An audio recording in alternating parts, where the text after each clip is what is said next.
laptop to every one of us, sir. 1997. Now using IT company. और उसके 6 महीने के भीतर दिसंबर 2001 में पार्लियामेंट के ऊपर अटैक होता है।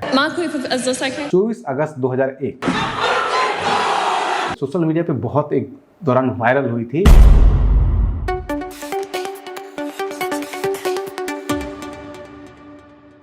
बिहार विधानसभा में जब नीतीश कुमार ने किसी भी सदस्य को मोबाइल इस्तेमाल नहीं करने का हिदायत दिया तो उसका अलग एंगल से लोगों ने देखा, लेकिन हम आपको आज इतिहास में लेके जाएंगे और बताएंगे कि कैसे देश की संसद के भीतर जब लैपटॉप का इस्तेमाल किसी और के द्वारा नहीं बल्कि पार्लियामेंट्री अफेयर्स मिनिस्टर, जिसको की जिम्मेदारी होती है कि वो पूरे पार्लियामेंट के प्रोसीडिंग कैसे चल रहा है, सही ढंग से चल रहा है, कानूनी ढंग से चल रहा है नहीं चल रहा है, वो तय करते हैं। और वही लैपटॉप का इस्तेमाल कर रहे थे और उसके बाद फिर क्या कुछ हुआ वो वीडियो भी हम दिखाएंगे जो 2001 का है, 24 अगस्त 2001। इंपॉर्टेंट इसलिए भी है ये डेट क्योंकि 24 अगस्त 2001 को ये लैपटॉप का इस्तेमाल पहली बार संसद में और आखिरी बार संसद में कोई भी सदस्य करता है। और उसके 6 महीने के भीतर दिसंबर 2001 में पार्लियामेंट के ऊपर अटैक होता है।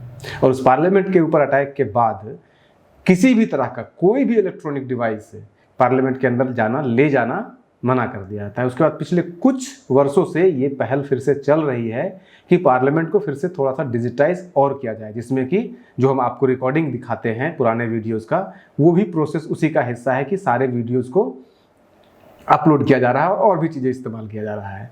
तो पूरा मामला ऐसे समझते हैं कि हम उस वीडियो को आपको नहीं दिखाते हैं जो आज बिहार विधानसभा में हुआ है, जब आरजेडी के जब नेता एक इस्तेमाल कर रहे थे मोबाइल से, उससे क्वेश्चन पढ़ रहे थे मोबाइल में देख करके, तब नीतीश कुमार ने उसके ऊपर आपत्ति जताया और बोला कि ये गैरकानूनी है, जो कि बिल्कुल गैरकानूनी है, सही नहीं है वो। अब उसके ऊपर नेता प्रतिपक्ष तेजस्वी यादव का भी बयान आया, ट्वीट आया, सबने उनको नीतीश कुमार को क्रिटिसाइज किया, उनकी मानसिक स्थिति सही नहीं है, ये सब कुछ बताया कि कैसे करंट आईटी के क्षेत्र में, आईटी की दुनिया में इस तरह के बयान दे रहे हैं। हालांकि लालू यादव ने ही कहा था कि आईटी वाईटी क्या होता है, जब इस पे ऊपर चर्चा हो रही थी तब आईटी वाईटी क्या होता है, यहाँ तक उन्होंने कह दिया था कि कंप्यूटर से क्या दूध देगा, कंप्यूटर क्या दूध देगा।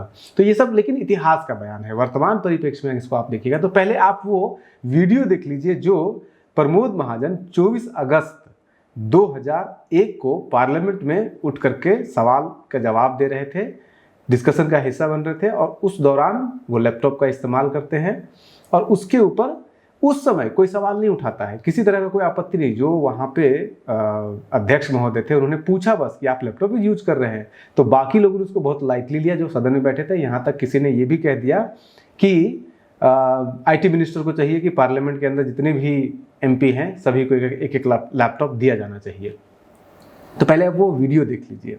The Marriage Laws Amendment Bill 2001 for consideration and passing of the following bills after they have been passed by Rajya Honourable Sabha. Minister, One, you are using the laptop. The Indian IT minister is using computer. the Indian Divorce Sir, in Amendment that Bill case, 2000 IT minister should and give the a Delhi should give Rent a Amendment Bill laptop to every one of us, sir. Because he is 1997. now using IT computer. Thank you, sir. No, laptop he has to- Submissions he has by given only, members we have given only Shri desktop. AP Let him give laptop, sir. Abdullah Kutti. अब ये video आपने देख लिया, इस video का context ये समझिए कि अभी जो बिहार विधानसभा में हुआ है इसके ऊपर हमने एक अलग से वीडियो बना करके दे दिया और आपको बता दिया किस तरह से नीरज कुमार एमएलसी से लेकर के जो श्रेयसी सिंह बीजेपी के हैं या और भी बहुत सारे लोग, सुनील कुमार वगैरह हैं, बहुत लोग मोबाइल का इस्तेमाल करते हैं जो कि नहीं है। और उसमें हमने ये भी आपको बताया किस तरह से कर्नाटक के अंदर 3 भाजपा के मिनिस्टर 2012 में संसद के अंदर पोर्न देखते हुए पाए गए थे। और उसके बाद फिर मणिपुर में भी 2022 की घटना है और इवन इंग्लैंड में भी ऐसा हुआ है कि इंग्लैंड में भी एक ट्रॉय के मिनिस्टर थे, वो पोर्न देखते हुए पाए गए थे। और सबसे बड़ा इंपॉर्टेंट जो न्यूजीलैंड का है कि न्यूजीलैंड में बाकायदा इसके ऊपर बहस हुई है और न्यूजीलैंड में एक प्रसंग और वीडियो भी आपको दिखाएंगे जिसमें कि न्यूजीलैंड के अंदर एक famous member of parliament laptop लेके आती है, वहाँ पे अलाउड है लैपटॉप ले जाना, लेकिन लैपटॉप उनको मना किया जाता है। क्यों मना किया जाता है लैपटॉप जबकि वहाँ पे अलाउड है उसके बावजूद, वो भी हम आपको बताएंगे। अब इसके कॉन्टेक्स्ट को ये समझिए कि 21 अगस्त को जब ये घटना घटती है 24 अगस्त को जब ये घटना घटती है उसके बाद फिर कहीं कुछ नहीं होता है, लेकिन उसके बाद तुरंत पार्लियामेंट पे अटैक होता है। पार्लियामेंट पे जब अटैक होता है दिसंबर में 2001 में ही, उसके बाद फिर पार्लियामेंट की सिक्योरिटी बहुत टाइट कर दी जाती है, बहुत सारे चेंजेस किए जाते हैं और कोई इस बात के ऊपर चर्चा भी नहीं करता है कि पार्लियामेंट को डिजिटाइज किस ढंग से किया जाए और कैसे बेहतर किया जाए, पेपरलेस कैसे किया जाए। लेकिन पिछले कुछ सालों से 2019 में ओम बिरला ने एक इनिशिएटिव लिया था, कमेटी भी बनी, लेकिन कुछ आया नहीं सामने। हालांकि एक्सपेरिमेंट के तौर पे बिहार विधान परिषद पहला देश का और आज तक एकमात्र देश का कोई भी सदन, लोकसभा, विधानसभा, राज्यसभा में से कोई एकमात्र सदन है जहां पे कि कंप्यूटर इंस्टॉल किया है विशेष प्रकार का। लेकिन आज जो स्थिति उसकी है, कोई नहीं इस्तेमाल करता है। उस पर लोग या तो कागज रखने का इस्तेमाल करते हैं या टेबल की तरह उसके ऊपर हाथ पैर रखने के लिए इस्तेमाल करते हैं और कुछ इसका इस्तेमाल होता नहीं है। तो बिहार में एक्सपेरिमेंट फेल हुआ, उसके पीछे कारण ये भी हो सकता है कि बिहार में लैपटॉप लिटरेसी बहुत कम है, हद से ज़्यादा कम है। वो बिहार जातिगत जनगणना में भी वो बात सामने आता है कि 2-2.5% लोग मात्र यहाँ पे लैपटॉप लिटरेसी, मोबाइल लिटरेसी ज़्यादा है। तो उसमें मोबाइल का इस्तेमाल करने पे इनफैक्ट एक वीडियो वो भी पड़ा हुआ है जब ओम बिरला, प्रधानमंत्री मोदी बोल रहे थे संसद के अंदर और राहुल गांधी देख रहे थे, उसके ऊपर मोबाइल देख रहे थे, तो ओम बिरला ने उनको मना भी कर दिया था। तो वो वीडियो भी पड़ा हुआ है, वो वीडियो भी आप देख सकते हैं।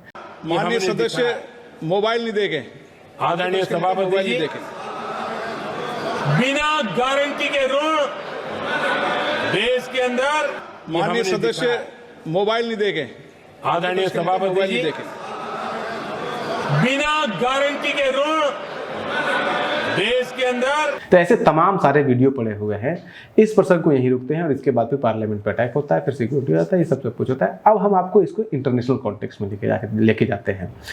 ये बात तो हमने आपको बता ही दिया कि किस तरह से ब्रिटिश पार्लियामेंट और पोर्न वगैरह, तो बेसिकली 2 कारणों से मना किया जाता है संसद के अंदर, किसी भी देश के संसद के अंदर, कि मोबाइल का इस्तेमाल नहीं किया जाए। किसी भी संसद के अंदर, भारत के संसद के अंदर भी साफ साफ नियम है कि आप सदन के अंदर तो इस्तेमाल करना दूर की बात है, सदन के जो हॉल है उसके 100 मीटर की दूरी में आप इस्तेमाल नहीं कर सकते। लेकिन हमेशा ब्रिच होता है, हर कोई लेके जाता है, कोई नहीं रोकने वाला है। हालांकि अगर आप एक आम आदमी है, आप देखने जा रहे हैं, जर्नलिस्ट है, तो आपका एक एक कागज को चेक किया जाता है। इनफैक्ट कोई कागज भी तो रखवा लिया जाता है, कलम, इस तरह के बहुत सारी चीजें हैं जो कि लिक्विड है, वो बहुत सारी चीजें को रखवा लिया जाता है, वहां पे बाहर ही रखवा लिया जाता है। लेकिन सांसद सब लेके जाते हैं, तभी तो राहुल गांधी अंदर लेके चले गए थे। इनफैक्ट जब धनखड़ जी का मिमिक्री किया जा रहा था अभी पिछले साल ही, जिसके बाद फिर राहुल गांधी का डिस्क्वालिफिकेशन भी हुआ था, उस समय भी बिल्कुल एकदम सदन के बाहर ही प्रोटेस्ट हो रहा था और वो वीडियो बना रहे थे, वो भी अलाउड नहीं है। तो उसके पीछे एक कारण, 2 कारण होते हैं। एक तो सिक्योरिटी रीजन दिया जाता है कि अगर आप अंदर वीडियो रिकॉर्डिंग करते हैं या कुछ भी इस तरह का काम करते हैं तो उससे क्या हो सकता है कि सदन के अंदर की जितनी भी वीडियोस है, कैसा स्ट्रक्चर है, क्या सिक्योरिटी सिस्टम है, किस तरह का गली है, किस तरह का वो टेररिस्ट को या फिर जो भी इल ट्रीटेड या फिर जो भी लोग उसके ऊपर अटैक करना चाहते हैं, किसी तरह का गलत भावना रखते हैं, तो उसको पता चल सकता है अंदर की सिक्योरिटी सिस्टम पूरा के अंदर का स्ट्रक्चर क्या है, ये पूरे किसी को भी पता चल सकता है, इसलिए वो मना किया जाता है। तो एक तो सिक्योरिटी रीजन होता है। दूसरा सबसे महत्वपूर्ण रीजन होता है कि अगर कोई मोबाइल पार्लियामेंट के अंदर ले जाएगा तो वहां पे प्रॉब्लम ये होगी, डिस्ट्रैक्शन होगा, हर कोई मोबाइल चलाता रहेगा, मोबाइल ढूंढता रहेगा। एक जो लॉजिक दिया जाता है क्यों उसके अंदर होना चाहिए, तो एक तो कहा जाता है पेपरलेस, जो कि तेजस्वी यादव ने कहा।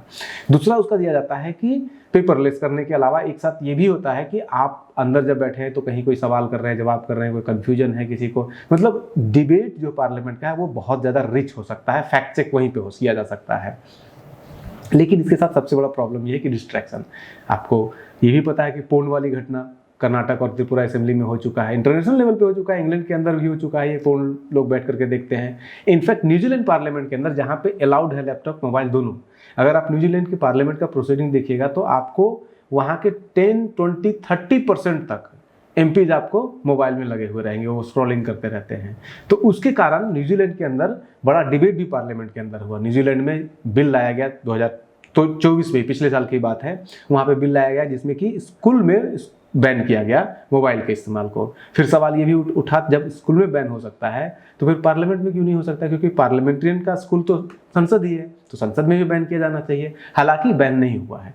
अब उसके बाद सबसे इंपॉर्टेंट जो एक और एस्पेक्ट इसका ये है कि चलो ठीक है, मोबाइल पे तो डिस्ट्रैक्शन हो सकता है, लैपटॉप का इस्तेमाल करने पे क्या हो सकता है प्रॉब्लम। लैपटॉप भी इस्तेमाल किया जा रहा था न्यूजीलैंड के पार्लियामेंट में। इंडिया के पार्लियामेंट में एकमात्र इंसिडेंट है वो प्रमोद महाजन का, जो आपने वीडियो देख लिया।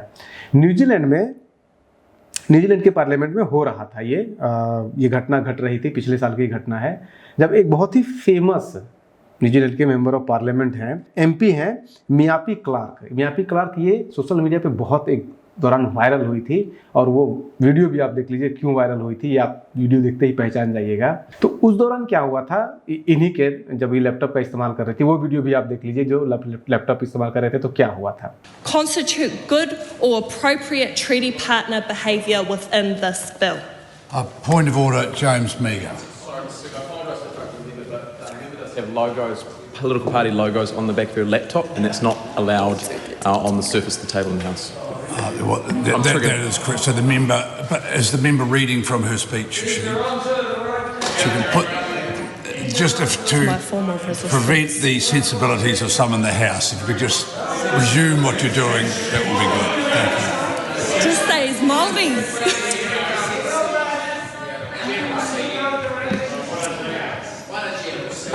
Mark, is this okay? No, that's sufficient what we have there, what you have there. Okay. The member is actually correct. So Yeah. Okay. There we go. stop it. Thanks. Okay. I won't conduct a referendum of the House to see whether that is sufficient. I'll rule that is sufficient. So the member may continue.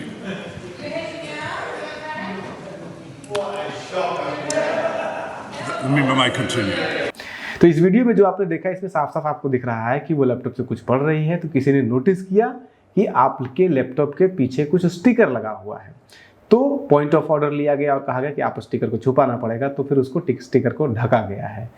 वो इसलिए क्योंकि parliament के अंदर आप किसी भी चीज़ का प्रचार नहीं कर सकते, चाहे फिर वो आप किसी कम्युनिटी से हो, कोई प्रोटेस्ट किसी चीज़ के लिए आप नहीं कर सकते हैं।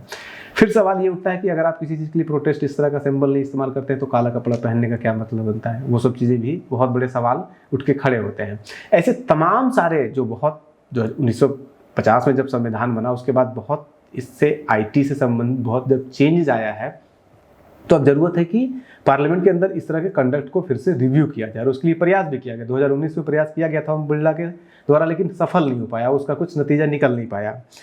अब बीच बीच में होते रहता है, जैसे पिछले बार भी जब उत्तराखंड के अंदर ये all India presiding officer conference हुआ था, जो अभी पटना में भी इसी साल हुआ, अभी जनवरी में, जस्ट 20 जनवरी को हुआ है। उस ऑल इंडिया प्रिसाइडिंग ऑफिसर का मतलब कि जो पार्लियामेंट को चलाने वाले प्रिसाइडिंग ऑफिसर होते हैं, जैसे कि विधानसभा अध्यक्ष, विधान परिषद के अध्यक्ष जो होते हैं, चेयरमैन होते हैं, वो सब उसमें होते हैं, जो भी उसमें ऑफिशियल होते हैं। तो उसमें इस बात को डिस्कस करना चाहिए। उत्तराखंड में डिस्कस हुआ था, लेकिन पटना में कहीं कोई डिस्कशन इस मुद्दे पर नहीं हुआ था, जो कि होना चाहिए। इसका कोई ना कोई सोल्यूशन निकलना चाहिए, क्योंकि एक बड़ा डिबेट है। अब नीतीश कुमार के इस वक्तव्य के बाद इसके ऊपर बड़ा डिबेट खड़ा होता है या नहीं होता है, ये तो समय बताएगा। अभी तक तो फिलहाल इसको लोग अलग एंगल से देख रहे हैं, लेकिन ये अपॉर्चुनिटी होना चाहिए जब इसके ऊपर भी चर्चा होनी चाहिए, और बहुत ही सीरियस डिस्कशन होना चाहिए इस मुद्दे के ऊपर। आप बने रहिए न्यूज़ हंटर के साथ।